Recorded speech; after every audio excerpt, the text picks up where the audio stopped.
everyone, it's Andy from electricpetrolhead, and very quick summary, and then you can watch the longer video if you want to. I'm going to keep growing electricpetrolhead. I started it because I wanted to get a Tesla Roadster, very selfish reason.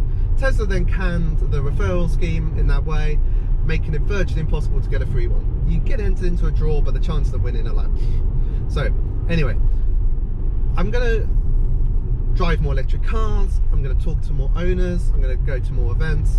I'm just going to show that the electric car world is something that petrol heads should not be scared of.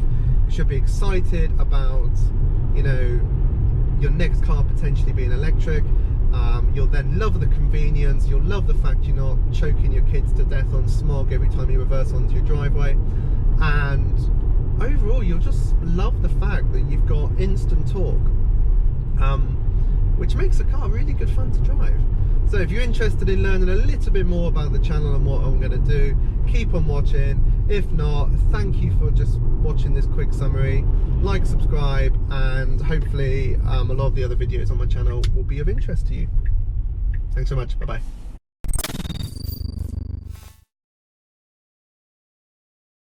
Good morning, it's Andy from electricpetrolhead, and I thought it'd be a nice opportunity now to sort of give an idea of why I started this channel, where I'm at now, and what the future holds. Because when I first started the channel, or had the idea to start the channel, the plan was to get loads and loads of referrals and get a free Roadster, free alloy wheels for this, free Powerwall and all this stuff, because Tesla did a quite lucrative referral program. The problem is that got canned in February, and I'd faffed around for 6 months and hadn't really done anything. So the end result was there's no sort of real tangible benefit to the referral scheme these days. Yes, there's the draw, and I started thinking about this, and I thought, this is wrong. Why am I doing this channel for selfish reasons? Because that's never a good reason to do anything. You should do it because you want to do good. So I was talking to Kate, and I was like, well, I still want to do the channel. I've got a lot to say. I'm very fortunate to have 2 of the best electric cars on the road on my driveway. So, you know, it'd be nice to do the footage. And I thought, you know what? There's a bigger picture here. This isn't about getting me into a Roadster. This is about getting tens of thousands of more petrol and diesel cars off the road, and those owners into electric cars, because they are better in basically 99% of the time. And that 1% is dwindling very quickly, and it's soon going to be just insane people who want to do 8-hour drives with literally a 5-minute break halfway to fill up with fuel. If you're one of those people, fair enough, but yeah. So I sort of thought about what electricpetrolhead is, and I get the occasional person laughing at the name, and I'm like, they don't realise who I am. So I'm a lifelong petrolhead. Yesterday I drove 2 McLarens and an Aerial Atom. I had a great time, but day to day I drive electric cars. So what is the future of electricpetrolhead? So the future for me is showing the electric cars in a completely unbiased way, explaining what the various benefits are of, say, an i3 over a Zoe, or a Tesla over an e-tron, or a Jaguar I-Pace. All fantastic cars, and you can't really fault them that massively.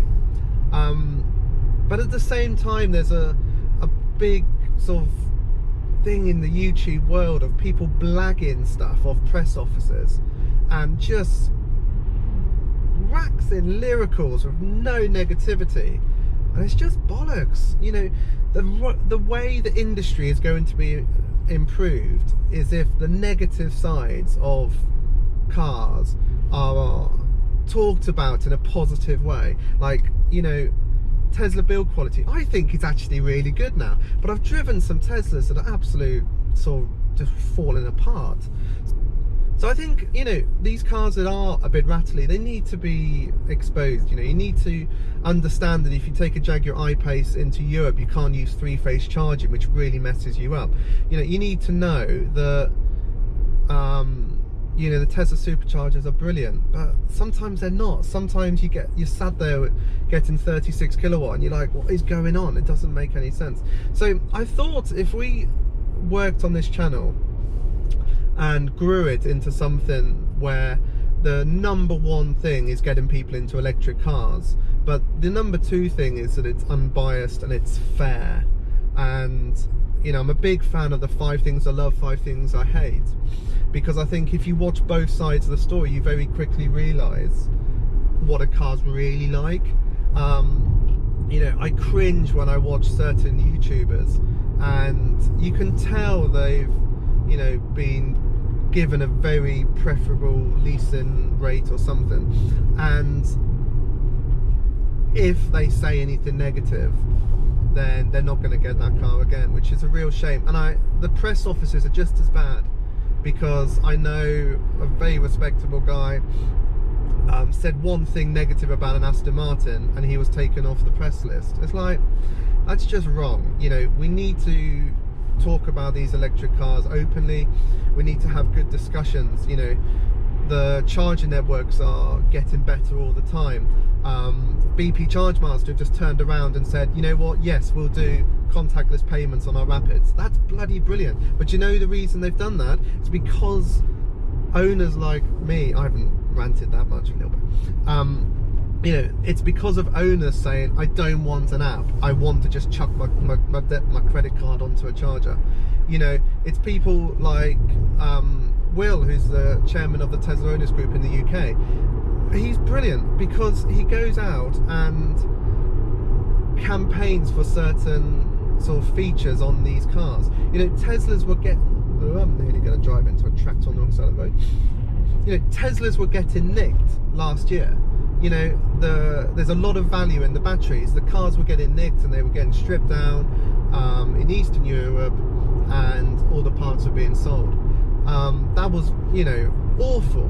But because of people like Will and him bringing the rest of the owners together, we got something called Pin to Drive. So that makes it almost impossible to steal a Tesla unless you've got the key, which has put off, and there's basically no Tesla thefts now that I'm aware of where someone's had Pin to Drive turned on and passive entry turned off. So I think that it's really important that, this is a really bumpy road, I think it's really important that the EV community come together, which, to be fair, we already are. It's a really welcoming environment, but that's because most people are early adopters and generally open-minded, and you're interested in other people's views. You know, if all we do is go, oh my god, Teslas are so amazing, buy a Tesla, you know, it's wrong, because there's other electric cars that are amazing. Teslas are bloody brilliant, I'm not going to deny that, and there's very little I don't like about the cars now. But equally, those things that are brilliant, one thing's really good is this. So you just slow down, because it's nice quiet road, and you go. And no laws were broken during that. I was watching the speedo carefully, but they're just brilliant fun. I like, what petrolhead wouldn't giggle at that, and being able to do that whilst having your, you know, your daughter's car seats in the back, a massive boot for the dog. It's a bloody brilliant car, this. Anyway, I'm just rambling because that's what I tend to do. So yeah, if you're still watching this, fair play. Never gets boring.